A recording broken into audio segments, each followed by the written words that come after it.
صحابی پہ بڑا چڑھ گیا تو حضرت عبداللہ ابن مسعود سے کہنے لگے قرضہ بڑا چڑھ گیا. فرمانے لگے تمہیں وہ دعا نہ سکھاؤں جو ہمیں نبی پاک نے سکھائی ہے. فرمایا اگر تمہارے اوپر پہاڑ کے برابر بھی قرضہ ہوگا تو اللہ تمہارے قرضے کا بندوبست فرما دے گا. پر مسئلہ یہ ہے دعائیں یاد کرنی پڑتی ہیں اور پڑھنی پڑتی ہیں. یاد کرنی پڑتی ہیں اور ہم ہیں تعویذ پہ لگے ہوئے کہ کچھ لکھ کے دے دیں تاکہ باندھ لوں. دعا سکھائی نبی پاک نے کیا فرمایا اللہم اکفنی بحلالک عن حرامک واغننی بفضلک عمن سواک.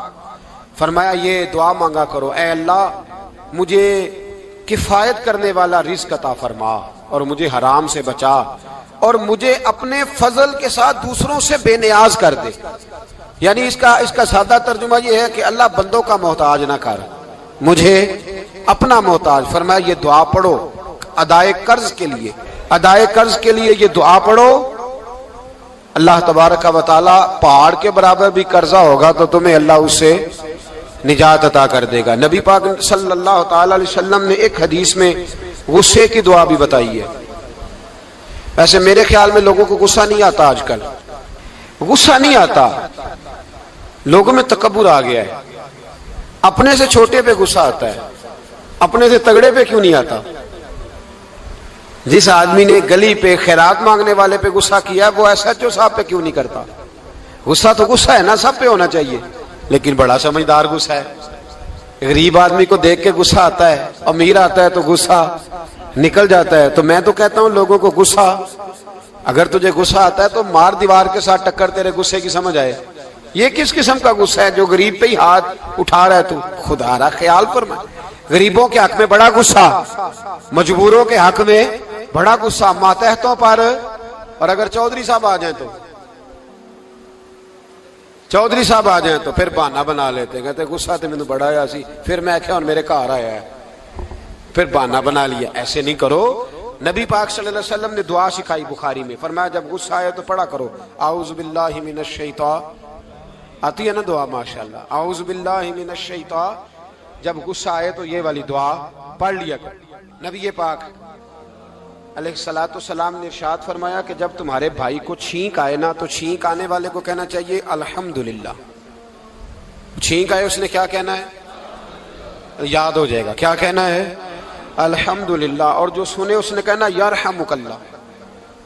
کیا کہنا ہے یرحمک اللہ. اللہ تجھ پہ رحم کرے. یہ پڑھنا ہے اس نے. حضرت عبداللہ بن مبارک رحمۃ اللہ تعالی علیہ نا دریا کے کنارے کھڑے تھے. کشتی سے اترے تھے ابھی اور وہیں کھڑے تھے تو ایک آدمی دو چار لوگ کشتی میں کنارے سے آپ کے پاس سے گزرے تو ایک کو چھینک آئی. اس نے کہا الحمدللہ. اب سنت ہے کہ جواب دو یرحمک اللہ اللہ تیرے اوپر رحم فرما. جواب دینا تھا لیکن وہ کشتی تیزی سے گزر گئی. حضرت عبداللہ بن مبارک رحمۃ اللہ تعالی علیہ نے ملاح کو بلایا. فرمانے لگے اس کشتی کا پیچھا کرنا ہے. وہ کہنے لگا سواریاں بیٹھیں گی تو جاؤں گا. اس زمانے میں جو پوری کشتی کا ایک سائیڈ کا کرایہ تھا وہ 5 دینار تھا. فرمانے لگے تو نہ اس طرح کر اسپیشل مجھے لے جا بٹھا کے. کیا لے گا. اس نے کہا 20 دینار لوں گا. فرمایا 20 ہی دوں گا. اس کشتی کا پیچھا کیا اور جس آدمی کو چھینک آئی تھی نا اس سے جا کے یرحمک اللہ کہا. اس نے جواب میں جزاک اللہ کہا. تو آپ فرمانے لگے میرا کام ہو گیا واپس چل. ملا دنیا دار تھا وہ سوچنے لگا. پہلے تو اس نے سوچا میرا کیا ہے 20 دینار تو ان کے گئے ہیں. لیکن جب اترنے لگے نا تو 20 دینار دیے یا 20 درہم دیے تو وہ کہنے لگا حضرت جی صرف ایک لفظ کہنے کے لیے آپ نے اتنا پیسہ خرچ کر دیا. فرمایا لفظ کہنے کے لیے نہیں اپنے مصطفیٰ کی سنت ادا کرنے کے لیے اپنے نبی پاک علیہ السلام کی سنت ادا کرنے کے لیے. یرحمک اللہ اللہ تیرے اوپر رحمت کرے. کس طرح کا خوبصورت انداز سکھایا. دیکھیے ایک حدیث ترمذی شریف میں نبی پاک صلی اللہ علیہ وسلم نے فرمایا کسی بیمار کو دیکھ کے یا کسی مصیبت میں مبتلا آدمی کو دیکھ کے تم یہ دعا پڑھ لو تمہیں کبھی وہ مصیبت نہیں آئے گی. کیسی خوبصورت دعا ہے.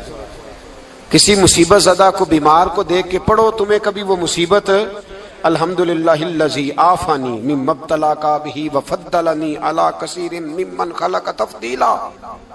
اللہ تعالیٰ کا شکر ہے جس نے مجھے اس مصیبت سے عافیت دی اور اس بیچارے کو یا تجھے اللہ نے مبتلا کیا اور اللہ نے مجھے اپنی بہت ساری مخلوق پہ فضیلت دی ہے. یعنی اللہ نے مجھے بڑا اچھا رکھا ہوا ہے. یار میں تو الحمدللہ بڑا اچھا ہوں، دیکھو بیچارہ. یعنی یہ دعا بھی ہے اور اپنے اوپر شکر ادا کرنے کا ایک. اعلیٰ حضرت فاضل بریلوی رحمت اللہ تعالیٰ علیہ کو نا گلے کے اندر چھوٹی چھوٹی 2 پھنسیاں نکل آئیں. تو اس زمانے میں طاعون کا مرض پھیلا ہوا تھا. ایک بڑے قابل حکیم کو لایا گیا. انہوں نے چیک کر کے کہا آپ کو تو طاعون ہو گیا ہے. فرمانے لگے چل دوڑ جا، مجھے طاعون نہیں. اس نے کہا جناب یہ گلے پہ بنا ہوا ہے اور سب کو پتہ ہے آج کل پھیلا ہوا. فرمایا سب کو ہو سکتا ہے، مجھے نہیں ہو سکتا. کیوں؟ فرمانے لگے ایک بندے کو طاعون ہوا تھا تو میں نے اسے دیکھ کے وہ دعا پڑھ لی تھی جو نبی پاک نے بتائی ہے. لہذا حضور کا فرمان ہے تو مجھے ہر بیماری آ سکتی ہے پر یہ بیماری آ سکتی. وہ شخص کہنے لگا جی منہ میں بھی گلٹیاں چلی گئی ہیں، کھول نہیں رہا، کیا ہوگا؟ اعلیٰ حضرت نے کالی مرچ منگوائی، اسے پیس کے زبان کے نیچے رکھا تو ساری بیماری دور ہو گئی. فرمانے لگے بلاؤ نا ذرا اس حکیم کو جو کہتا تھا طاعون ہو گیا ہے. وہ تو صحیح ہوتا ہی نہیں اتنی جلدی. فرمایا ہر چیز بدل سکتی ہے پر میرے نبی کا فرمان نہیں بدل سکتا. میرے رسول پاک علیہ السلام کا فرمان نہیں بدل سکتا. تو عزیز دوستو نبی پاک اب بڑی خوبصورت بات آئی، ساری خوبصورت تھی، بڑی پیاری بات آئی. دنیا میں سب سے حسین چہرہ اللہ نے اپنے رسول کو عطا فرمایا ہے. نبی پاک کا چہرہ بھی حسین ہے. مکھ چند بدر شاہ شانی ہے، متھے چمک دی لاٹ نورانی ہے، کالی زلف تے اکھ مستانی ہے، مخمور اکھی ہے مد بھری. پیارا چہرہ ہے. حضور کا جتنا چہرہ پیارا تھا اتنے ہی حضور کے اخلاق بھی بڑے پیارے تھے. لیکن میرے نبی پاک علیہ السلام جب آئینہ دیکھتے، کیا دیکھتے؟ حضور جب آئینہ دیکھتے. ہمارے نوجوان بھی سارا دن آئینے کے آگے کھڑے رہتے، کبھی بال اس طرح کے بناتے ہیں کبھی اس طرح. تو میرا کئی دفعہ دل کرتا ہے کہ میں ان سے کہوں کہ تو آئینے کو کہہ رہا ہے جھوٹ بول، پر وہ کیسے بولے؟ تو کہہ رہا ہے آئینے کو کہ تو کہہ سب سے پیارا تو ہی لگ رہا ہے، پر وہ کیسے بولے؟ اس نے تو سچ بتانا ہے. ان کو آئینہ جو دکھایا تو برا مان گئے. تو میرے عزیز یاد رکھیے گا نبی پاک صلی اللہ علیہ وسلم بھی آئینہ دیکھتے. آئینہ دیکھنا حضور کی سنت ہے. کوئی سنت سمجھ کے آئینہ دیکھے گا تو ایک دفعہ دیکھنے پر 100 شہیدوں کا ثواب ملے گا. لیکن نبی پاک صلی اللہ علیہ وسلم آئینہ دیکھتے کیا کہتے؟ اللہم انت حسنت خلقی فحسن خلوقی. یا اللہ، یہ دیکھیں حضور نے ہمیں سکھایا ہے. یا اللہ جس طرح تو نے میری صورت اچھی بنائی ہے میری سیرت بھی اچھی بنا دے. یہ ہمیں سکھانے کے لیے دعا. یا اللہ جس طرح صورت اچھی بنائی ہے، جس طرح تو کہتا ہے نا اس دفعہ اس وقت دیکھ لو کپڑوں پہ کوئی داغ نہیں، تو دعا کیا کر باطن کے بھی اللہ داغ دور فرما دے، یہ والا سارا معاملہ بھی ٹھیک ہو جائے. آخر کی طرف آتا ہوں. فرمایا جب کھانا کھانے لگو تو دعا مانگو. اور ایک روایت میں فرمایا یہ دعا پڑھ لو، کھانے میں زہر بھی ہوگا تو تم پہ اثر نہیں کرے گا. کھانے پہ ایسے میں بڑی تکلیف سے کہتا ہوں کہ آج بھی ہمیں کہنا پڑتا ہے کہ بہت سارے لوگ ایسے ہیں جو ابھی بھی کھانے سے پہلے بسم اللہ نہیں پڑھتے. یار بڑے افسوس کی بات نہیں؟ بڑے افسوس. حضور نے دعا سکھائی، میں یہ دعا پڑھو گے تو زہر بھی ہوگا تو اثر نہیں کرے گا. بسم اللہ الذی لا یضر مع اسمہ شیء فی الارض ولا فی السماء یا حی یا قیوم، جس کی برکت سے زمین و آسمان میں کوئی چیز بھی نقصان نہیں دیتی. اور اے اللہ اے ہمیشہ زندہ رہنے والے اور قائم رہنے والے. یہ نبی پاک علیہ السلام. اور ایک حدیث میں اور بھی دعا آئی ہے. بسم اللہ شریف تو خیر بخاری میں موجود ہے، مسلم میں موجود ہے. بسم اللہ والا بارکۃ اللہ بھی ایک حدیث میں نبی پاک صلی اللہ علیہ وسلم نے ارشاد فرمایا. اور جب کھانا کھا چکے پھر کہا دعا مانگو الحمدللہ الذی اطعمنا وسقانا وجعلنا من المسلمین. اللہ تعالیٰ کا شکر ہے جس نے ہمیں کھلایا بھی پلایا بھی اور مسلمان بھی بنایا. حضرت مرزا مظہر جانے جانا فرماتے ہیں کہ بارش ہوئی تھی تازی تازی دلی میں، تازی تازی بارش ہوئی. ایک بابا لکڑی کے جوتے پہنے کھڑا ہوں، اللہ اللہ اللہ اسی کسے دے کچھ بھی نہیں لگ دے نہ کوئی ساڈا دردی. بابا مست ہو کے جا رہا، اللہ اللہ کرتا جا رہا. ایک طوائف اپنے کوٹھے سے اتر کے تو سیڑھیوں پہ بیٹھی تھی، ساتھ اس کا یار بھی بیٹھا تھا. بابا اپنی مستی میں جا رہا تو بابا جی کے پیروں سے کچھ مٹی اڑی تو اس عورت کے کپڑوں پہ پڑ گئی. پرواہ نہیں، بزرگ گزر رہے. وہ یار اس کا دوڑا ہوا آیا، اس نے آ کے تھپڑ مارا. کا خیال نہیں سارے اس کے کپڑے آلودہ کر دیے، تو کدھر تیرا دماغ نہیں ٹھیک؟ بابے نے نظر اٹھائی، کہا بیٹے میں نے دیکھا نہیں، چل اللہ تیرا بھلا کرے، تو نے بدلہ لے لیا. بابا جی چپ کر کے وَإِذَا خَاطَبَهُمُ الْجَاهِلُونَ قَالُوا سَلَامًا، چپ کر کے گزر گئے۔ ٹھنڈ کا موسم تھا، بارش تازہ ہوئی تھی، حلوائی دودھ کاڑ رہا تھا، اس نے بٹھایا بابا جی کو پھٹے پہ، پیالہ پکڑا، دوڑ کے آگے بڑھا، بزرگ آ گئے، آئیے بیٹھیے، دودھ کا گرم گرم پیالہ شکر ڈال کے دیا، بابا جی نے دودھ پیا، پھر نظر جھکی، پھر رنگ بدلا، کہنے لگے مالک تو کتنا بے نیاز ہے، کہیں تھپڑ مرواتا ہے، کہیں دودھ پلاتا ہے، تیری بے نیازی ہے نا، ادھر تھپڑ مروایا، یہاں دودھ پلایا، تو ہی جانتا ہے تیرے رنگ کیا ہے۔ ابھی بابا وہیں بیٹھا تھا، توڑے آئے پیچھے سے لوگ، شور ہوا، بابے کو دبوچ کے وہاں لے گئے جہاں اس نوجوان نے تھپڑ مارا تھا، کہا تو اللہ کا بندہ ہے، اللہ کے بندے بد دعا تو نہیں دیتے، ہوا کیا؟ کہا تو نے بد دعا دی ہے؟ کہا نہیں دی، بات بتاؤ۔ کہنے لگے اس نے تجھے تھپڑ مارا ہے، چھت پہ چڑھا ہے، پیر پھسلا ہے، گردن کے بل گرا ہے، منکا ٹوٹ گیا، مر گیا ہے، تو نے بد دعا دی ہے۔ بابا جی کہنے لگے یار میں نے تو دوسرا لفظ بھی نہیں کہا، بھلا ہو کہہ کے گزرا ہوں، میں نے نہیں بد دعا دی۔ کہا تو نے دی ہے تبھی تو مر گیا، کہا نہیں دی۔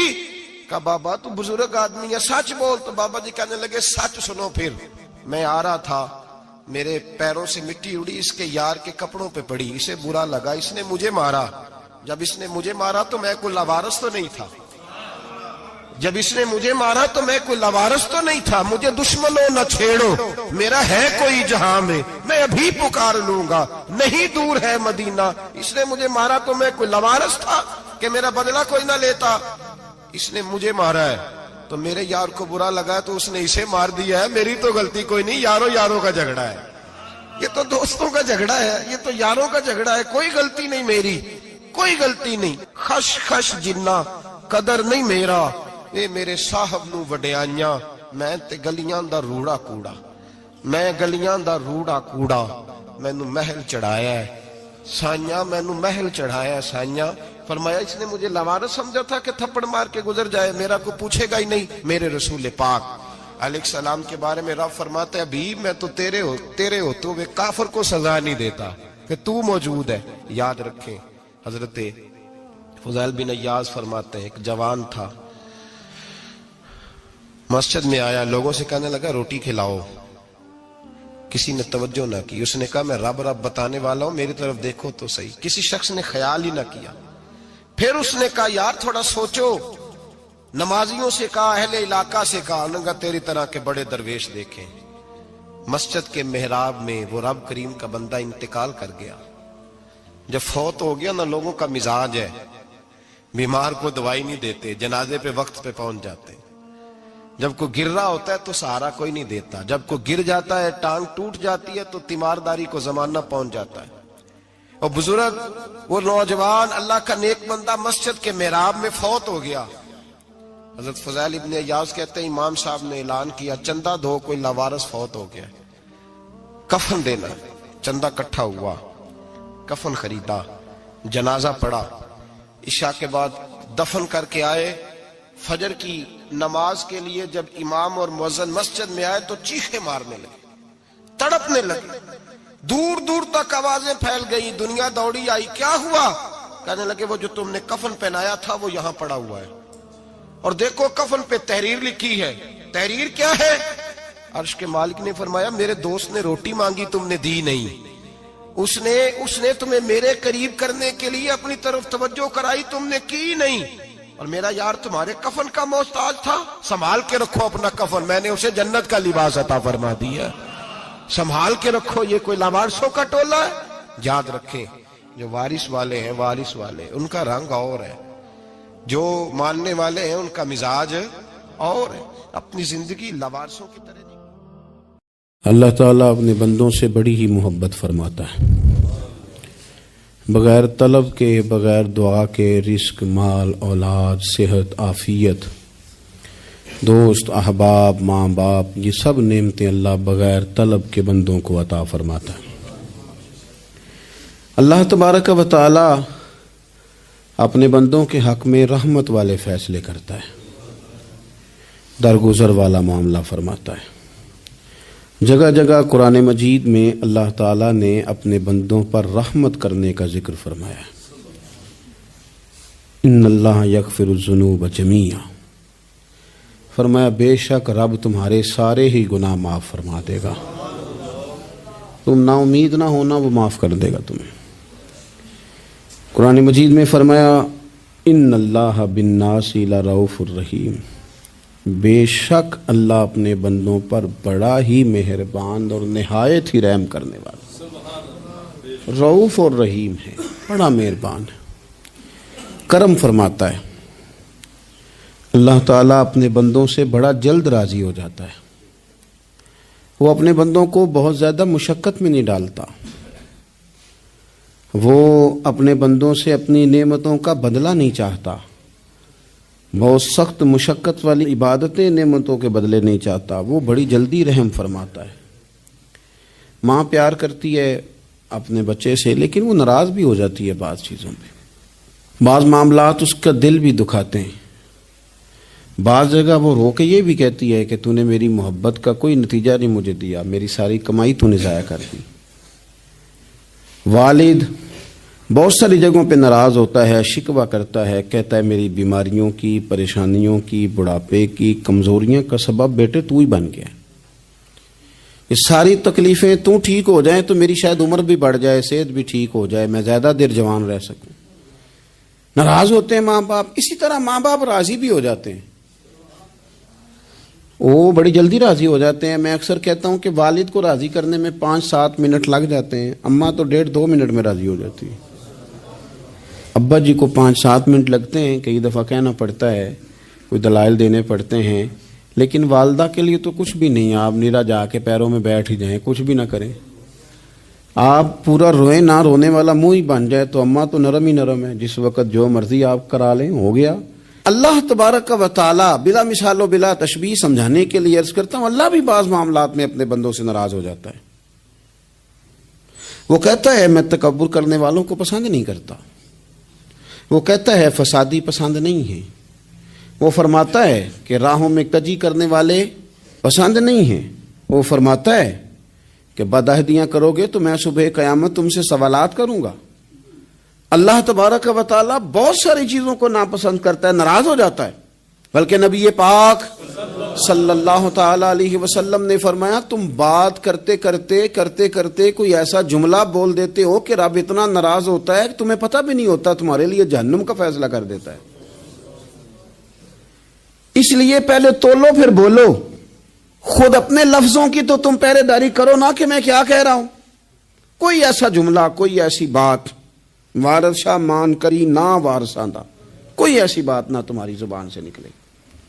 اور حضور یہ بھی فرماتے ہیں کہ اس کا دوسرا پہلو بھی ہے، بعض اوقات تم بات کرتے ایسا جملہ کہتے ہو وہ اتنا راضی ہوتا ہے کہ تمہارے لیے جنت کا فیصلہ فرما دیتا ہے۔ مسلمان کو اب یہ حکم ہے، اس ساری گفتگو کا نتیجہ یہ ہے کہ وہ اپنے جذبات پر، خیالات پر، نگاہوں پر، زبان پر، کانوں پر تھوڑی توجہ دے، بے لگام نہ بنے، بے ترتیب نہ بنے، جو طبیعت میں آئے کر نہ گزرے، تھوڑا سا نہ سوچے سمجھے اور تھوڑا سنبھل کے چلے، کبھی ان کاموں کی طرف نہ جائے جن سے رب ناراض ہو جاتا ہے، ان کاموں کی طرف بڑھے جن سے اللہ راضی ہوتا ہے۔ میرے نبی پاک صلی اللہ تعالی علیہ وآلہ وسلم نے ارشاد فرمایا، بعض احادیث میں لفظ یہ ہیں کہ اللہ اپنے بندوں کو دیکھ کے مسکراتا ہے، جو اس کی شان کے لائق۔ جس ترتیب سے ہم مسکراتے ہیں، جس ترتیب سے ہم روتے ہیں، جس ترتیب سے ہم کسی بات کا اظہار تشکر کرتے ہیں، خدا ان باتوں سے پاک ہے۔ اب بہت ساری حدیثوں میں آیا کہ وہ مسکراتا ہے، تو کیا مطلب ہے مسکرانے کا؟ تو علماء تفسیر نے لکھا ہے مسکرانے کا مطلب یہ ہے کہ وہ بڑا ہی راضی ہوتا ہے اپنے بندے سے، بڑا راضی ہوتا ہے، یہ مطلب ہے۔ ایک تو مسکرانے کا مطلب یہ کہ وہ بڑا راضی ہو گیا، بڑا راضی ہو گیا، وہ مسکرا دیا اپنے بندے پہ، اور ایک اس کا معنی خود نبی پاک صلی اللہ تعالی علیہ وسلم نے بیان فرمایا۔ مسند امام احمد بن حنبل میں حدیث ہے، حضور سید عالم علیہ السلام سے صحابہ نے پوچھا یا رسول اللہ شہید تو بڑے لوگ ہوتے ہیں، شہیدوں میں افضل کون ہے؟ تو اللہ کے حبیب علیہ الصلوۃ والسلام فرمانے لگے وہ والا بندہ جو ڈٹ گیا تھا کافروں کے مقابلے میں، وہ ہلا نہیں، پوری طرح ڈٹ کے جو لڑا وہ شہداء میں افضل ہے۔ حضور فرماتے ہیں وہ جنت کے بالا خانوں میں سیر کرے گا اور رب اسے دیکھ کے مسکرائے گا. رب اسے دیکھ کے مسکرائے گا. اللہ تعالیٰ مسکراتا ہے اسے دیکھ کے. اور اگلے جملے میں حضور نے وضاحت کر دی, فرمایا جب رب دنیا میں کسی پر مسکراتا ہے نا تو اس کا معنی یہ ہے کہ قیامت میں پھر اللہ اسے حساب کوئی نہیں لے گا. جس پر اللہ دنیا میں مسکرا دیا اس سے کوئی حساب, تو وہ کام ڈھونڈنے چاہیے نا جس سے اللہ مسکرائے. ویسے کبھی ہم ایسا کرتے ہیں کہ نہیں کہ کسی کو راضی کیا جائے؟ یہ کام ہم کرتے ہیں کہ ہماری کمپنی کا جو سربراہ ہے وہ ہم سے راضی رہے. جس ادارے میں ہم پڑھاتے ہیں اس ادارے کا بڑا ہم سے راضی رہے. یہ کرتے ہیں ہم, اس کے لیے کچھ نہ کچھ ہیلے بہانے ہم کرتے ہیں. برادری, قبیلہ, علاقہ, بستی, لوگ کسی طریقے سے ہمارے ساتھ مطمئن رہیں. کرتے ہیں نا یہ سارے کام. اس میں تھوڑی مشکل بھی ہمیں آتی ہے لیکن کرتے ہیں. کیا کریں, گھر میں بھی کئی دفعہ ایسا ماحول بنانا پڑتا ہے. چلیں ایک اور میٹھی مثال دیتے ہیں, زیادہ سمجھ میں آئے گی. چھوٹا بچہ خوش رہے, آپ اس کے لیے محنت نہیں کرتے. وہ چھوٹا ہے, اس کو خوش کرنا فرض ہے ابا پہ, لیکن وہ کہتا ہے کہ میں نے موٹر سائیکل لینا ہے. چھوٹا ہے, چلا ہی نہیں پائے گا, تو ابا پھر اسے راضی کرتا ہے, کہتا ہے بیٹے چھوٹا سائیکل لے لے, چل میں تجھے اڑانے والا جہاز لے دیتا ہوں. مقصود کیا ہے کہ اس کو ناراض نہیں کرنا, یہ روئے نہ, اس کا دل نہ ٹوٹے. ہو یارو سنو نا میں کیا کہہ رہا ہوں. اگر چھوٹے بچے کے لیے وہ چیزیں ڈھونڈتے ہو, میرے ابا جی نا اپنے نواسے کے لیے کھلونا لے کے آئے تو بچہ بڑا ہی کھیلا, تو ابا جی کہنے لگے لو پیسے پورے ہو گئے میرے. بچے کو پسند بڑا ہے نا, پیسے پورے کر چھڑے نے, دیکھو نا جی کتنا اس کو راضی ہوا ہے. تو انسان کیا کرتا ہے کہ کوشش کرتا ہے چھوٹا بچہ بھی ناراض نہ ہو, تو وہ چیزیں وہ ڈھونڈتا ہے کہ اس کو کیا پسند ہے. چاکلیٹ لے جاؤں, فلاں چیز لے جاؤں, آئس کریم لے جاؤں. تو ایک بچے کے لیے, گھر کے لیے, سربراہ کے لیے اتنی محنت کرتے ہو, تو وہ کام بھی ہمیں ڈھونڈ کے تلاش کرنے چاہیے نا جس سے رب راضی ہوتا ہے, اللہ راضی ہوتا ہے. بتاؤں وہ کون کون سے کام ہیں؟ نبی کریم صلی اللہ تعالی علیہ وسلم نے ارشاد فرمایا 3 لوگ ہیں جنہیں دیکھ کے رب مسکراتا ہے. یا رسول اللہ صلی اللہ علیہ وسلم وہ کون کون سے؟ تو محبوب فرمانے لگے ایک وہ بندہ ساری مخلوق سوئی ہے, آدھی رات ہے, رات کا پچھلا پہر ہے, اس نے اٹھ کے وضو کر لیا, مصلی پہ کھڑا ہو گیا خدا کی یاد میں. فرمایا اسے دیکھ کے رب مسکراتا ہے جو اس کی شان کے لائق ہے. مسکراتا ہے اللہ. یہ تو سونے کا ٹائم تھا, یہ تو گہری نیند آنے کا وقت تھا, رات کا پچھلا پہر. رات پوے تے بے درداں نو نیند پیاری آوے, تے درد منداں نو یاد سجن دی ستیاں وی آن جگاوے. اور ساون کی کالی راتوں میں جب بوندا باندی ہوتی ہے, وہ راتوں کو اٹھ اٹھ روتے ہیں جب خلقت ساری سوتی ہے. اللہ مسکراتا ہے. اور سننا میرے بھائی, میرے نبی پاک صلی اللہ تعالی علیہ وسلم فرماتے ہیں جب مسلمان نماز کے لیے صفیں بناتے ہیں نا, ترتیب لگ رہی ہوتی ہے, اب اللہ کی بارگاہ میں کھڑے ہوں گے, قیام کریں گے, رکوع کریں گے, سجود کریں گے. فرمایا جب مومن صفیں بناتے ہیں تو رب دیکھ کے مسکراتا ہے, مسکراتا ہے. کمال ہو گئے عروج بندگی کا, جب بندے کو دیکھ کے رب مسکرائے. خدا بندے سے خود پوچھے بتا تیری رضا کیا ہے, مسکراتا ہے. اور میرے نبی پاک علیہ السلام فرماتے ہیں جب مجاہد جہاد کے لیے صفیں سیدھی کرتے ہیں, آج تو یہ رب کے نام پہ مرنے ہی آ گئے, یہ صفوں میں کھڑے ہوں گے, ترتیب سے لڑیں گے, ترتیب سے گلا کاٹیں گے کافروں کا یا شہادت لیں گے. فرمایا جب جہاد کے لوگ صفیں بناتے ہیں تو رب انہیں دیکھ کے مسکراتا ہے.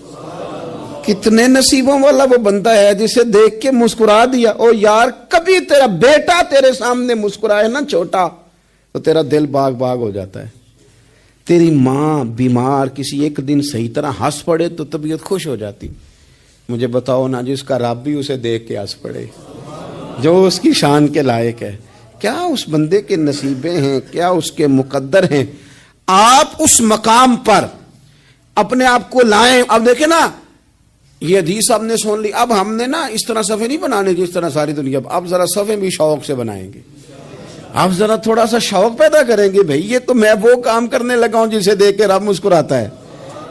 نبی پاک صلی اللہ علیہ وسلم نے فرمایا جب کوئی بندہ توبہ کرتا ہے نا, ہم توبہ کا رٹا لگاتے ہیں، یا اللہ میری توبہ، یا اللہ. اور توبہ کا تو مطلب یہ ہے کہ پچھلے گناہوں سے پکی توبہ، آج کے بعد یہ غلطی نہ کرنے کا پکا وعدہ. تو نے ساری شب برات رو کے گزاری ہے، بتا سویرے جھوٹ جوڑنے کا ارادہ ہے تیرا؟ آج کے بعد رشوت تو نہیں نہ لے گا، ملاوٹ تو نہیں نہ کرے گا، یہ توبہ ہے. اور اگر سارے کام اسی طرح کرنے تو پھر یہ توبہ کا رٹا ہے، تو جتنا مرضی لگاؤ.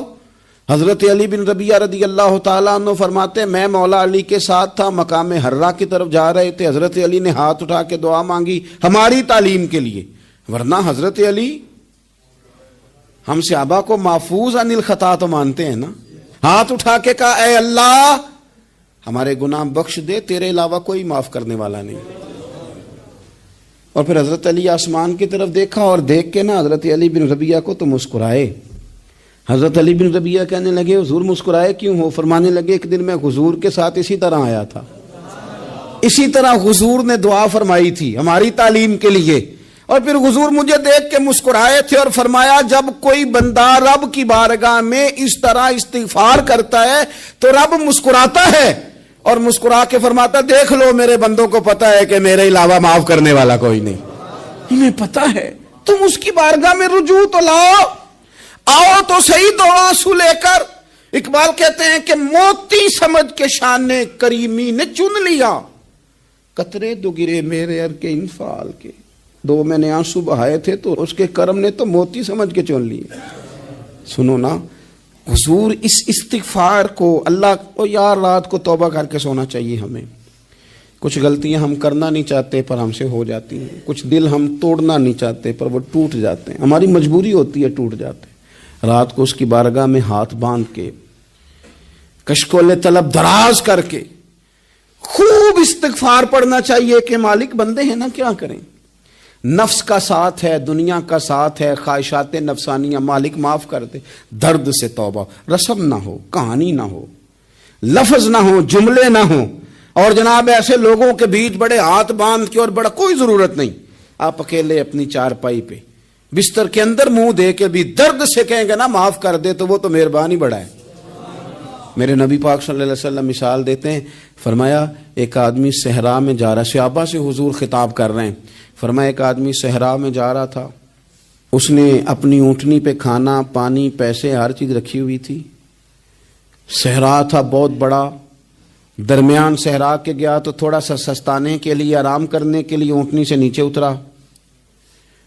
اب اس نے اونٹنی کی لگام، اونٹنی کی نکیل اپنے سرہانے کے نیچے رکھی، ہاتھ کے ساتھ پکڑی اور سو گیا. تھوڑی ہی دیر کے بعد جب اس کی آنکھ کھلی تو دیکھا اونٹنی غائب ہے. صحرا میں وہ پیدل نہ آگے جا سکتا ہے، نہ پیچھے جا سکتا ہے، نہ دائیں نہ بائیں، کھانے کو روٹی نہیں، پینے کو پانی کا قطرہ نہیں، تھوڑا ادھر بھاگا ادھر بھاگا، تھک گیا. کریم محبوب فرماتے ہیں وہ پوری طرح نڈھال ہو گیا اور مایوس ہو گیا، معاذ اللہ. مایوس ہو کے دوبارہ اسی جگہ آ کے لیٹ گیا جہاں پہلے لیٹا تھا. انتظار کرنے لگا کہ اب موت ہی آئے گی، آخری وقت ہے، اب نہ میں پیدل یہ صحرا کراس کر سکتا ہوں، نہ پیچھے جا سکتا ہوں، نہ کھانا ہے نہ پانی ہے، سوائے موت کے کوئی سہارا نہیں. حضور فرماتے ہیں وہ رستے میں دوبارہ لیٹ گیا. اچانک اس نے رخ بدلا تو اونٹنی سامنے کھڑی تھی. حضور نے صحابہ سے پوچھا بتاؤ نا اسے بھلا کتنی کو خوشی ہوگی؟ یا رسول اللہ جسے نئی زندگی مل گئی ہے. آپ دیکھیں نا سارے ڈاکٹروں نے کہہ دیا کہ اس کے تو گردے میدا جگر ہر چیز ختم ہے، گھر لے جاؤ خدمت کرو، ہر طرف پریشانی ہے. وہ بندہ بھی سمجھ گیا ہے کہ آخری وقت آ گیا، کل جاؤں پرسوں جاؤں، تیاری ہو گئی، سب لوگ آ گئے، باہر والے بھی آ گئے. یہ ماحول ایک عجیب رنگ اختیار کر گیا. اچانک ایک ڈاکٹر نے آ کے کہا نہیں نہیں غلطی لگ گئی تھی. مجھے بتائیے انداز کیا ہوتا ہے؟ بغیر دوائی کے بندہ اٹھ کے کھڑا نہیں ہو جاتا. او میں تو بچ گیا ہوں. نبی پاک صلی اللہ علیہ وسلم فرمانے لگے اس کی اونٹنی مل گئی، بتاؤ بھلا اسے کتنی خوشی ہوگی؟ یا رسول اللہ وہ تو دوبارہ دنیا میں آ گیا. حضور فرمانے لگے اسے کچھ بھی خوشی نہیں ہوئی. جب کوئی رب کا گناہگار بندہ آ کے توبہ کرتا ہے، رب کو اس سے کئی گنا زیادہ خوشی ہوتی ہے. میرا بندہ آ گیا ہے، میرا بندہ آ گیا ہے، میرے گھر آ گیا. اس نے آنسو بہائے ہیں، اس نے کہا اللہ میں تیرا ہی ہوں، تیرا ہی رزق کھاتا ہوں، تیری ہی زمین پہ رہتا ہوں، تیرے نام سے میری سانسیں چلتی ہیں۔ وہ آ گیا، فرمایا اس اونٹنی والے سے زیادہ رب کو خوشی ہوتی ہے جب گناہگار آ کے توبہ کرتے۔ گناہگاروں کے آنسو اس کی بارگاہ میں بڑے مقبول ہیں، لیکن ہم رسم ادا کرتے ہیں، توبہ نہیں کرتے۔ ہم اپنے آپ کے ساتھ دھوکہ کرتے ہیں، جھوٹ بولتے ہیں۔ ہم بندہ کوئی ناراض ہو جائے تو ہمیں کو نہیں نیند آتی، اس کے گھر چلے جاتے ہیں۔ ہم اپنے سارے رشتوں کو، تعلقات کو مینٹین کر کے رکھنے کے عادی ہیں۔ ہمیں پتہ ہے کہ وہاں میں نہیں جا سکا تو بیٹا بھیجتا ہوں، فلاں شادی پہ میں نہیں جا سکا تو بھتیجا بھیجتا ہوں، بھائی بھیجتا ہوں۔ ہر تعلق کا ہم نے خیال رکھا کوئی روٹھ نہ جائے۔ لیکن کمال ہے نا، یہ نہیں سوچا کہ اگر رب روٹھ گیا تو جب وہ روٹھ جائے نا تو سارے رشتے بھی بندے کے پاس موجود ہوں تو کوئی کارآمد نہیں ہوتا۔ پھر کروڑوں روپیہ جیب میں ہوں تو ڈاکٹروں کی دوائیاں اثر نہیں کرتی۔ وہ روٹھ جائے تو پھر انسان اس طرح سے پھسلتا ہے کہ بڑے بڑے اس کے پاس دروازے ہوتے ہیں پر کسی جگہ اس کا ہاتھ نہیں لگتا۔ خدا را خیال کریں، دنیا روٹتی ہے تو روٹھ جائے، رب رسول ناراض نہ ہونے پائیں، اس کا خیال کریں۔ حضور فرماتے ہیں وہ مسکراتا ہے، اسے خوشی ہوتی ہے جب کوئی اس کا بندہ اس کی طرف رجوع کرتا ہے۔ میرے عزیزو، رسول پاک صلی اللہ تعالی علیہ وسلم نے ان لوگوں کے تذکرے کیے جنہیں دیکھ کے رب مسکراتا ہے۔ ہم نا گناہگاروں پر بھی فتویٰ دینے میں جلدی کرتے ہیں اور نیکی پر بشارت دینے میں بھی جلدی کرتے ہیں، حالانکہ یہ ہماری ذمہ داری نہیں۔ پتہ نہیں اللہ تعالیٰ کس کو کب توفیق توبہ دے کے اپنے قریب کر لے، لیکن بڑی جلدی ہے، بڑی جلدی فتویٰ دینے میں۔ اور یہ فتویٰ صرف مفتیوں کا نہیں رہ گیا، یہ میری طرح کے، آپ کی طرح کے ڈھیروں لوگ ہیں جنہوں نے جیبوں میں فتوے ڈالے ہوئے۔ بھئی آپ نے کیوں ذمہ داری لے لی ہے جنت میں داخل کرنے کی اور نکالنے کی؟ یہ تو میرے رب کریم کا کرم ہے، وہ جس کو چاہے جب چاہے جتنا چاہے عطا کرے۔ لیکن کچھ لوگ نا بڑے پکے ہو گئے ہیں کہ شاید جو میں سوچ رہا ہوں وہی درست ہے۔ کبھی کبھی کچھ چیزیں عجیب بھی ہوتی ہیں، لہذا خدا کی رحمت پر بھروسہ کر کے بات کرنی چاہیے، اپنی مرضی کے فتوے نہیں داغنے چاہیے۔ وہ دیکھو جی فلانا بندہ یوں کر رہا ہے، آپ کو پتہ ہی نہیں پوری بات کا، آپ کو علم ہی نہیں پوری بات کا۔ حضرت بہاءاللہ نقشبند بخاری رحمت اللہ علیہ فرماتے ہیں میں حج کرنے گیا تو وہاں میں نے ایک آدمی کو کروڑوں کا کاروبار کرتے دیکھا تو میرے دل میں خیال ہے یہاں بھی اللہ اللہ کرنی چاہیے تھی، دنیا داری کر رہا ہے۔ لیکن فرماتے ہیں حج سے فارغ ہوئے تو میں نے دیکھا وہی بندہ سارا کچھ رب کی بارگاہ میں خیرات کر رہا ہے، اور سینکڑوں غریب حاجی ہیں جن کو پورے پورے خرچے دے رہا ہے۔ تو میں نے وہیں اپنی سوچ سے توبہ کی کہ میں کہاں تھا۔ بڑی جلدی کھڑے نہ ہو جائیں۔ حضرت حسن بصری رحمت اللہ تعالی علیہ ارشاد فرماتے ہیں کہ میں دریا کے کنارے گیا تو وہاں میں نے ایک شخص کو دیکھا، وہ اپنی ایک خاتون کی گود میں سر رکھ کے بیٹھا اور قریب ایک بوتل بھی پڑی ہے۔ میرے دل میں معاذ اللہ خیال آیا کہ دیکھو کس انداز میں ایک عورت کے ساتھ یہ ہے اور پاس بوتل بھی پڑی ہے، جانے شراب ہے۔ کہتے میں سوچ ہی رہا تھا کہ اچانک ایک کشتی آ رہی تھی دریا میں، وہ ہچکو لے کھائے، کشتی میں 4-5 لوگ تھے، وہ دریا میں ڈوبنے لگے۔ وہ آدمی تیزی سے اٹھا، دریا میں چھلانگ لگائی، پہلے ایک کو نکالا، پھر دوسرا نکالا، پھر تیسرا نکالا، ایک بندہ رہ گیا۔ کہنے لگا حضور مجھے تو آپ نے گناہگار سمجھا ہے، میں تو بڑے غلط انداز میں یہاں بیٹھا ہوں، آپ نے جو سوچا چلیں گے چوتھا بندہ آپ نکالنا ہے، کرے نا یہ کام، کرے نا یہ کام۔ بڑے بھولے بھالے بڑے اللہ والے، ریاض آپ کو بس ہم ہی جانتے ہیں، اتنی جلدی فتویٰ۔ حضرت حسن بصری فرماتے ہیں میں پشیمان ہوا، میں نے کہا مجھے تیرنا نہیں آتا، تو دیر نہ کر چوتھا ڈوب نہ جائے۔ پھر اس نے چھلانگ لگائی، چوتھا بھی نکال لایا اور کہنے لگا حضرت آپ نے جلدی کی سوچنے میں، یہ بی بی میری ماں ہے اور یہ سرکے کی بوتل ہے۔ ہم ماں بیٹے کا یہ مشغلہ ہے کہ یہ وہ جگہ ہے جہاں آ کے لوگ مسافر اترتے ہیں، اور یہاں سے کسی کا گھر 100 میل ہے، کسی کا 200 میل ہے۔ ہم صبح سرکہ کھجوریں روٹیاں لے کے یہاں آتے ہیں، مسافروں کی نوکری کرتے ہیں، کوئی پریشان ہو تو مدد کرتے ہیں۔ حضرت خواجہ حسن بصری فرماتے ہیں میں نے معافی مانگی، ان سے بھی مانگی، رب سے بھی مانگی۔ انہوں نے مانگ لی نا بزرگ تھے، پر ہم کو نہیں تیار مانگنے کو۔ ہم ہر وقت بدگمانیاں، وہ فلانا فلانے جرم کرتا تھا، میں اسے اب کیسے نیک مان لوں؟ بھئی اب وہ نمازی ہے، خدا کے گھر آتا جاتا ہے، اب اللہ کی بارگاہ میں حاضر ہوتا ہے، جب رب نے معاف کر دیا تو بھی سوچ بدل جا۔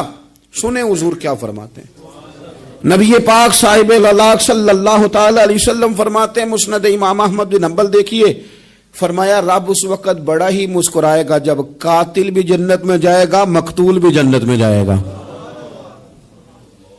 یا رسول اللہ مقتول تو گیا، یہ قاتل کیسے چلا گیا؟ حضور فرماتے ہیں جائے گا، اور جائے گا اور رب مسکرائے گا، جو اس کی شان کے لائق ہے۔ یا رسول اللہ کس طرح؟ تو نبی پاک صلی اللہ علیہ وسلم فرمانے لگے، اس نے ایک مومن کو قتل کیا تھا، وہ شہید ہو کے جنت میں چلا گیا، اب اللہ نے بعد میں اسے توبہ کی توفیق دے دی۔ پہلے اس نے کلمہ پڑھا، پھر یہ میدان میں اترا، کافروں سے لڑا، یہ شہید ہوا، رب نے اسے بھی جنت دے دی۔ قاتل بھی جنت میں، مقتول بھی جنت میں، اور بات اتنی انوکھی ہے کہ رب دیکھ کے مسکرا رہا ہے، جو اس کی شان کے لائق ہے۔ ہم جلدی میں ہیں، ہم انتظار نہیں کر رہے کہ شاید توبہ کر جائے، ہم انتظار نہیں کر رہے، لیکن میرے عزیز اتنی جلدی نہ کریں۔ سوچوں کا صاف ہونا، ذہنوں کا پاک ہونا، اور لوگوں کے بارے میں گمان کا اچھا ہونا۔ آپ کسی نفسیات کے ڈاکٹر کے پاس چلے جائیں، اسے کہیں ٹینشن بڑی ہے، میں ان کے مضامین پڑھتا رہتا ہوں، وہ سب سے پہلا سبق آپ کو یہ پڑھائیں گے کہ اچھا سوچا کریں۔ اچھا سوچنے سے بندہ تندرست رہتا ہے۔ کس سے بندہ تندرست رہتا ہے؟ ہیں جی واقعی، یعنی اس والے پڑوسی کے بارے میں بھی اچھا سوچنا ہے، گھر میں اس والے کے بارے میں بھی، چھوٹے بھائی کے بارے میں بھی اچھا سوچنا ہے، اور بڑے کے بارے میں بھی اچھا ہی سوچنا ہے۔ یعنی اپنی برادری قبیلے کے بارے میں بھی اچھا سوچیں، جو قبیلے کا نہیں اس کے بارے میں بھی چلیں تھوڑا سا اچھا سوچ لیں۔ اپنے بارے میں تو اچھا سوچا ہے بڑا، میں کہتا ہوں کہ ہم اپنی غلطیوں سمیت اپنے آپ سے بڑا پیار کرتے ہیں، اور دوسرے کی ایک غلطی نظر آ جائے تو ہمیں گھین آنے لگ جاتی ہے۔ آپ جلدی نہ کریں، مالک نے موقع دیا ہے بندوں کو، نہ وہ کسی کا رزق چھین رہا ہے، نہ سانسیں چھین رہا ہے، وہ اپنی زمین پہ چلنے بھی دے رہا ہے، رہنے بھی دے رہا ہے، تو جب اس نے موقع دیا ہے آپ بھی تھوڑا موقع دیں۔ اللہ بڑا کریم ہے، دروازے کھولے گا، اس کے بندے اس کی بارگاہ تک پہنچیں گے۔ بدگمانیاں اور پھر بدگمانیوں کا عروج، اور اس لیول تک جا کے بات کر دینا ہے کہ جہاں سے خوف آئے کہ یار یہ بات نہیں کرنی چاہیے تھی۔ رسول کائنات سرور دو عالم صلی اللہ تعالی علیہ وسلم فرماتے ہیں کہ اللہ مسکراتا ہے۔ دیکھو ہمارے ہاں نا ایک اور بھی مسئلہ بن گیا ہے، میں نے کچھ لوگوں کو نا پکا، میرے پیارے ہیں، محبت ہے مجھے، تو میں چونکہ آپ میری کلاس ہیں، میں مشاہداتی اور تجرباتی باتیں بھی کر لیتا ہوں، اسی کی روشنی میں کئی دفعہ گفتگو بھی تیار کرتا ہوں۔ کچھ لوگوں نے نا پکا ذہن بنا لیا یہ کہنے کا کہ ہاتھ بڑا تنگ ہے، پکا، آپ جس وقت پوچھ لیں ان کا ہاتھ اور بڑا ہی زیادہ تنگ ہے۔ آپ یقین کریں، بہن کا جو خامند ہے وہ کہہ رہا ہے جا حصہ لے کے آ، تیرے بھائیوں کی کمائی تو نہیں، تیرے ابا کی ہے، لے کے آ۔ وہ بیچاری اس کی منتیں کر رہی ہے، کہتی ہے اگر جاؤں گی نا تو وہ کہیں گے حصہ لے جا، آج کے بعد ہمارے گھر نہ آنا، میرا دروازہ نہ بند کرو، مہربانی کرو۔ اور بھائی سے بات کرتی ہے تو کہتا ہے ہاتھ ہی بڑا تنگ ہے، جب ٹھیک ہوگا تو دے دوں گا۔ نہ کریں یہ ظلم، ہمارے اپنے تڑپتے رہتے ہیں اور ہماری دولتیں اندر پڑی رہتی ہیں، ہمارے اپنے چھوٹی چھوٹی ضروریات کے لیے پریشان ہوتے ہیں، لیکن ہم بڑے بڑے بہانے ہیں ہمارے پاس، کہتے ہیں یہ نکما ہے، یہ نکھٹو ہے، یہ کام نہیں کرتا، اس میں فلانا ہے، بے فلانا ہے، بلہذا میں نے نہیں ساتھ چلنا۔ اظہار جب آپ کے اندر پیدا ہوتا ہے نا، اظہار جب کسی کے لیے آپ حساس ہوتے ہیں تو آپ کو بھی سرور حاصل ہوتا ہے۔ نہ کریں یہ کام کہ آپ کو اللہ نے وسعت دی اور ہر وقت آپ ہاتھ تانگ ہونے کا رونا رو رہے ہیں، ہر وقت آپ یہ کہہ رہے ہیں میں بڑی آزمائش میں ہوں، جب خدا نے آپ پہ نہیں ڈالی تو اتنے جھوٹ بولنا صرف اس لیے کہ میرے پیسے بچ جائیں، صرف اس لیے کہانی سنانا کہ حالات میرے بڑے خراب ہیں کہ کوئی بندہ میرے سے کوئی تھوڑا بہت قرض نہ مانگ لے۔ سنو، نبی پاک صلی اللہ علیہ وسلم کے پاس مہمان آ گیا، بخاری مسلم ہے، حضور نے ازواج مطہرات کے گھروں میں پیغام بھیجا کچھ چیز ہے ضیافت کے لیے، یا رسول اللہ کچھ بھی نہیں، یہ دو جہاں کے شاہ ہیں اور پاس کچھ رکھتے نہیں، دو جہاں کی نعمتیں ہیں ان کے خالی ہاتھ میں، یا رسول اللہ کوئی چیز بھی نہیں۔ حضور نے صحابہ کے مجمع پہ نظر ڈالی، یا رسول اللہ صلی اللہ علیہ وسلم حکم ہو، تو حضور فرمانے لگے تم میں سے کوئی بندہ ہے جو اسے گھر لے جائے روٹی کھلائے۔ ایک صحابی اٹھے، فوراً حضور میں لے کے جاتا ہوں کھانا کھلاتا ہوں. فرماتے ہیں میرے گھر میں صرف بچوں کا کھانا تھا.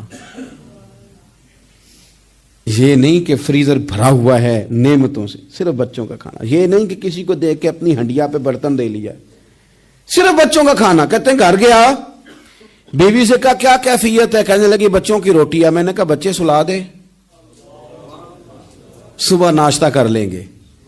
تو کہنے لگی آپ کیا کھائیں گے؟ تو میں نے کہا نہ میں کھاؤں گا نہ تو کھائے گی، مہمان جو نبی پاک کا ہے. کہا اچھا اب ذرا تجویز دیکھو میاں بیوی کی سوجھی آپس میں. کہتے ہیں کھانا لگا دینا، کیونکہ ایک آدھ بندے کا کھانا ہے. اپنی غربتوں کا ہر جگہ اظہار کرنا، رونا رونا. یہ دیکھو غربت کیسے چھپائی جا رہی. اس کو کہا نہیں کہ چل تو تھوڑا رحم کھا، تو آیا ہے تو تھوڑا رحم کھا، یہ نہیں کہا. کہا اٹھ کے نا تو کھانا رکھنا اور اٹھ کے نا چراغ ٹھیک کرنے کے بہانے بجھا دینا. ہم دنیا والوں کے سامنے کیوں اپنے دکھ بیان کریں؟ ہم جو کہیں گے رب رسول کی بارگاہ میں کہیں گے. تو نا چراغ ٹھیک کرنے کے بہانے. اہلیہ اٹھی، کھانا دینے کے بعد چراغ ٹھیک کرنے کے بہانے بجھا دیا. خامد بھی ہاتھ چلاتے رہے، بیوی کبھی برتن رکھتی کبھی اٹھاتی. پتہ چلے کہ کھانا کھا رہے ہیں، کھانا کھایا جا رہا ہے. کہتے ہیں مہمان پیٹ بھر کے کھانا کھا گیا. یہ کام ہوا رات کے اندھیرے میں. اس وقت ہوا جب چراغ بھی بند تھا، اس وقت ہوا جب کوئی دیکھنے والا نہیں تھا، کسی پڑوسی کو بھی خبر نہیں تھی. فرماتے ہیں صبح کے اجالے میں اس مہمان کو لے کے مسجد نبوی میں نے قدم رکھا تو نبی کریم نے فرمایا رات جو تم نے کام کیا ہے نا اسے دیکھ کے میرا رب بڑا مسکرایا ہے. اللہ بڑا مسکرایا ہے. اللہ تر دامنی پہ شیخ ہماری نہ جائیے، ہم دامن نچوڑ دیں تو فرشتے وضو کریں. یہ شان ہے صحابہ کی. نبی کریم علیہ السلام نے فرمایا رب رات مسکرایا تیرا یہ انداز دیکھ کے، اور اس نے قرآن نازل کیا وَيُؤْثِرُونَ عَلَىٰ أَنفُسِهِمْ وَلَوْ كَانَ بِهِمْ خَصَاصَةٌ. کچھ لوگ وہ ہیں جنہیں بڑی بھی ضرورت ہو تو دوسروں پر اثار کر دیتے ہیں، قربانی دے دیتے ہیں. رب مسکرایا ہے. اندر پیسے رکھے ہوئے ہیں، اندر پیسے رکھے ہوئے ہیں، اور بہن آ کے منت کر رہی ہے کہ بھائی حالات بڑے خراب ہیں، تھوڑی سی مہربانی کر. تو کہتے ہیں بہن پردہ یہ ہے بس. کیسے بتاؤں تجھے حالات، تجھے کیا بتاؤں کام کتنی مشکل سے چلتا ہے. یہ پردہ یہ بس. بہرحال اگر تو نے کہا ہے نا 50,000 تو میں زیادہ نہیں کوئی 20 کو دے دوں گا تجھے، وہ بھی خاصی نیکی کر کے، وہ بھی بتا سکھا کے. رات اماں پہ علیحدہ سے احسان چڑھاؤں گا، ابا پہ علیحدہ سے چڑھاؤں گا کہ تمہاری بیٹی کے ساتھ تعاون کر رہا ہوں. سارے علاقے کو ویسے ہی بتاؤں گا. اور وہ غریبنی بیچاری 20,000 لے کے گھر گئی ہے، پھر سفارشیں کر رہی ہے کہ مہربانی کرو. میں نے ایسے بھی دیکھے ہیں جو پہلے بیوی کو پکڑاتے ہیں تو دے، اس لیے کہ پھر وزیر اعظم تو ڈنڈا نکال لے گا تو بڑا مشکل ہو جائے گا پھر گھر میں رہنا. لہذا وہ یہ تو آگے لگ. یہ کیا لہجہ ہے آپ کا؟ یہ تو کسی کو بھی دیں تو چھپا کے دینے کا حکم ہے. کسی کو بھی دیں تو ہمیں حکم یہ ہے کہ سیدھے ہاتھ سے دینا ہے، الٹے کو خبر. اور یہ جو بالکل ہی اپنے ہیں ان پر تو پردہ پوشی آپ کے لیے ویسے ہی ضرورت تھی. میرے عزیز رب مسکراتا ہے. میرے نبی پاک علیہ السلام نے یہ اعمال ہمیں بتائے جن پر اللہ مسکراتا ہے، خوش ہوتا ہے. اور بعض لوگوں کو حضور نے نامینیٹ کیا. حضرت سعد بن معاذ رضی اللہ تعالیٰ عنہ عظیم صحابی تھے. یہ وہ خوبصورت صحابیاں جن کے جنازے کو کندھا میرے نبی پاک نے عطا فرمایا. حضور نے کندھا عطا فرمایا. کمال ہو گئی. نرخ بازار محبت کا انوکھا ہی ہو گیا. خود خریداروں میں شامل آ کے مولا ہو گیا. حضور نے کندھا دیا. حضرت سعد بن معاذ رضی اللہ تعالیٰ عنہ کا جب جنازہ اٹھا ان کی والدہ رو پڑی، بڑے درد سے روئی. ماں تھی نا، ان کی آواز جب حضور تک گئی تو نبی پاک نے فرمایا آنسوؤں کو روک لے، آواز کو کم کر لے. تیرے بیٹے کی تو جب روح پرواز ہوئی ہے تو رب مسکرایا ہے. جس کے آنے پہ رب راضی ہو مسکرا دے جو اس کی شان کے لائق ہے. یہ تو وہ لوگ ہیں کہ جن کے جانے پر نا رب، وہ کسی نے کہا تھا کہ میرے مرنے پہ ہر سو شور مچ جائے گا، دیکھو گے میرے مرنے پہ ہر سو شور، تمہیں پتہ چل جائے گا جب ہم جائیں گے. میرے مرنے پہ ہر سو شور مچ جائے گا، دیکھو گے. اور کہنے الوداع سرکار خود تشریف لائیں گے. اور درویش کہنے لگے بعد مرندے مکھڑا میرا ہو جاوے جے تازہ، پھر سمجھ لینا محبوب میرے نے آن پڑے ہے جنازہ. اور عاشق کا جنازہ ہے ذرا دھوم سے نکلے اور محبوب کی گلیوں سے ذرا گھوم کے نکلے. فرمایا کہ ان کے تو جانے پہ رب کریم. اور حضور نے ایک دعا بھی دی. حضرت ابو طلحہ، حضرت طلحہ رضی اللہ تعالیٰ عنہ صحابی تھے، ان کا وصال ہو گیا تو حضور نے دعا بھی دی. فرمایا یا اللہ جب میرا طلحہ آئے نا تو اس سے مسکرا کے بات کرنا، یہ تجھ سے مسکرا کے بات کرے جو تیری شان کے لائق ہے. تو اللہ تعالیٰ غائب درجے راضی ہوتا ہے. ایک دفعہ پھر بات دہراتا ہوں، جو میدان میں ڈٹ کے شہید ہو رب اسے دیکھ کے مسکراتا ہے جو اس کی شان کے لائق. جو توبہ صحیح کریں، سچی کریں، رب انہیں دیکھ کے مسکراتا ہے جو اس کی شان کے لائق ہے. جو نماز کے لیے صفیں بنائے رب انہیں دیکھ کے مسکراتا ہے. جو جہاد کے لیے صفیں بنائے رب دیکھ کے مسکراتا ہے. جو لوگ صبح پچھلے پہر اٹھ کے عبادت کریں رب انہیں دیکھ کے مسکراتا ہے. اور جو کبھی کبھی بھوکے رہ کے دوسروں پر قربان کر کے اثار کر دیں رب انہیں دیکھ کے مسکراتا ہے. بہت بڑی فضیلت ہے.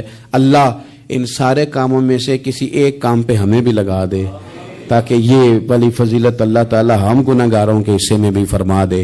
آخر دعوانا ان الحمد للہ رب العالمین.